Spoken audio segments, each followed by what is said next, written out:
تو قبر کے اندر ہے، لیکن پرندوں کے جسم میں ڈال دیا جاتا ہے اور اس کی روح جو ہے وہ جنت، پرندے کی شکل، پرندے میں جانے کے بعد وہ جنت کی سیر کر رہی ہوتی ہے، تو اللہ تعالیٰ اس طرح سے اسے زندگی عطا فرما دیتا ہے۔ اے رسول اعظم صلی اللہ تعالی علیہ وسلم کے دیوانوں، آیت کے پہلے لفظ کی طرف آتے وَلَا تَقُولُوا، یہاں ہمیشہ ایک بات ذہن کے اندر رکھیں، ہر جگہ عقل کے گھوڑے نہ دوڑاؤ، اور ہر بات بظاہر صاف ستھری نظر آنے کے باوجود بھی ضروری نہیں کہ ہم جیسا دیکھ رہے ہیں ویسا ہی ہو، اس کے پیچھے کچھ اور بھی ہو۔ ہمیں نظر تو آ رہا ہے کہ نماز جنازہ ہم پڑھ رہے ہیں، لیکن قرآن کہہ رہا ہے وَلَا تَقُولُوا، مردہ نہ کہنا۔ اور یہ بات اچھی طرح سے ذہن میں رہے کہ جہاں جہاں روکا گیا ہے قرآن مقدس کے اندر، آپ اگر دیکھیں گے تو ظاہر اس کا جو ہے نا، ظاہر اس میں کوئی فرق نظر نہیں آتا۔ اگر آدمی کہہ دے بھئی ایک آدمی کی میت پڑی ہوئی ہے، شہید ادھر اس کی لاش موجود ہے، آپ اگر مردہ کہیں تو اس میں کیا غلط آپ کہہ دیں؟ بھئی جائز سی بات ہے کہ جھوٹ تو ہے نہیں، لیکن قرآن نے روک دیا۔ جہاں جہاں روکا گیا قرآن میں، وہاں بظاہر جو چیز نظر آتی ہے اس میں کوئی غلط گڑبڑ والا مسئلہ نہیں، لیکن قرآن نے روکا۔ جیسا صحابہ اور منافقین حضور صلی اللہ علیہ وسلم کی محفل میں بیٹھتے، صحابہ اچھی نیت سے کہتے، منافقین کی نیت دوسری تھی، وہ کہتے تھے رائنا یا رسول اللہ، اور ان کا مقصد دوسرا تھا کہ وہ چرواہے کے معنی میں ہوتا ہے تو سرکار کی توہین کی نیت سے کہتے، اور مسلمان جو کہتا تھا وہ حضور ہماری رعایت فرمائیں، اس نیت سے وہ کہا کرتے تھے۔ اب رعایت کرنے کی بات کہنا کوئی غلط نہیں، لیکن قرآن نے کہا لا تقولوا رائنا، روک دیا۔ اگر کسی ایک لفظ کے ایسے معنی نکلتے ہوں جس کے اندر ادب بھی ہو، بے ادبی بھی ہو، ایسا لفظ محبوب کے لیے استعمال نہیں کرنا چاہیے، یہ قرآن نے کہہ دیا۔ اسی طریقے سے اللہ نے اپنے مقبول بندوں کے حوالے سے بھی بتا دیا کہ کوئی ایسا لفظ جو تمہیں بظاہر ایسا لگ رہا ہو کہ جو تم کہہ رہے ہو اس میں کیا غلط ہے، لیکن تمہاری کھوپڑی کی رسائی وہاں تک ہے ہی نہیں، میں جو کہہ رہا ہوں مانو، لا تقولوا، خبردار میری راہ میں جان دینے والے کو مردہ نہ کہنا، مردہ نہ کہنا۔ بل احیاء، یہ کہہ کر قرآن نے ایک سوچ کو کریکشن کرتے ہوئے کہ بل احیاء، بلکہ وہ زندہ ہے۔ اب زندگی کیسے، اس کو میں حدیث کی روشنی میں سمجھاؤں۔ آقا کریم صلی اللہ علیہ وسلم نے صاحب علم کے بارے میں فرمایا من صار بالعلم حجا فہو لم یمت ابدا، جو علم کے ساتھ زندہ رہتا ہے وہ کبھی نہیں مرتا، جو علم کے ساتھ زندہ رہتا ہے وہ کبھی نہیں مرتا۔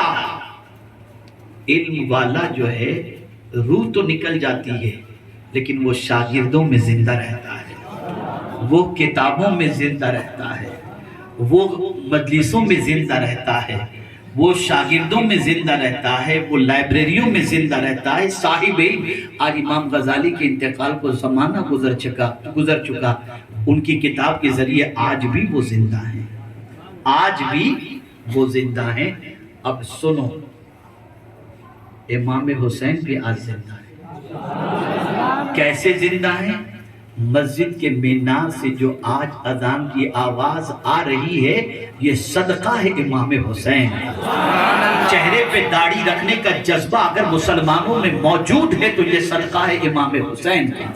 قرآن کی تلاوت کرنے کا جذبہ اگر موجود ہے تو یہ صدقہ ہے امام حسین کا۔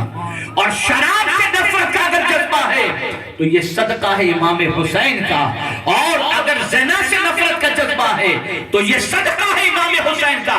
اگر تاجدار کربلا جان دے کر کے یزیدی کردار کی مخالفت نہ کرتے تو آج کا مسلمان بھی شراب کو جائز سمجھتا اور زنا کو جائز سمجھتا۔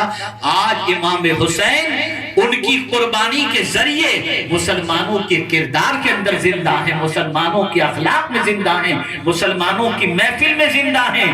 اور سن لو، قتل حسین اصل میں مرگ یزید ہے، حسین نہیں مرے، یزید مر گیا۔ حسین تو آج بھی زندہ ہے اور قیامت تک زندہ رہے۔ سبحان اللہ۔ لیکن ان کی زندگی سمجھ میں ہمارے آنے والی نہیں، ایسے کہ کھوپڑی میں بھیجا ہی کتنا۔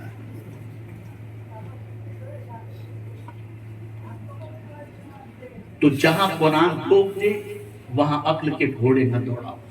ہر بات آپ کی سمجھ میں نہیں آ سکتی، ہر بات سمجھ میں نہیں آ سکتی، اس لیے جو جی میں آئے نہ بولا کرو۔ یہ کیوں بولنے سے روکا گیا کہ ساری آفت بولنے پر ہی ہے، زبان ہی سے ساری آفت ہے۔ میں آپ کو صرف 2 منٹ کے اندر سمجھا دوں، 2 منٹ میں۔ یہ زبان ہی ہے۔ شادی کو 40 سال گزر چکے ہوں، 3 لفظ اگر اس نے اپنی بیوی کو کہہ دیا تو زندگی کا رشتہ ختم۔ یہ ہے زبان۔ طلاق کے 3 الفاظ استعمال کر دیے، زندگی کا سارا رشتہ فنش۔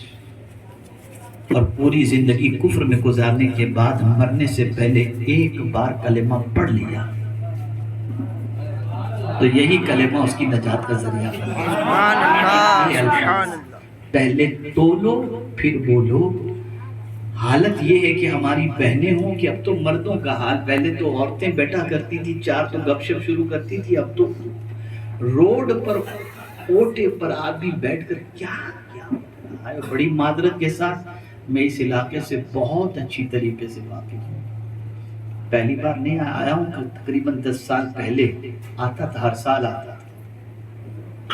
آتا تھا وادی نور کے اجتماع کی دعوت دینے کے لیے۔ اب تو ماشاءاللہ یہاں لڑکوں نے کام اتنا سنبھال لیا اور محنت کر رہے ہیں کہ مجھے آنے کی ضرورت ہی نہیں پڑتی، یہ خود ہی بسیں بھر بھر کے لے کر کے آتے ہیں۔ میں جانتا ہوں یہاں کی صبح کن الفاظ سے ہوتی ہے اور رات کن الفاظ سے ہوتی ہے۔ ننھے سے بچے اتنی گندی گالیاں بکتے ہیں کہ کان کے کیڑے مر جائیں۔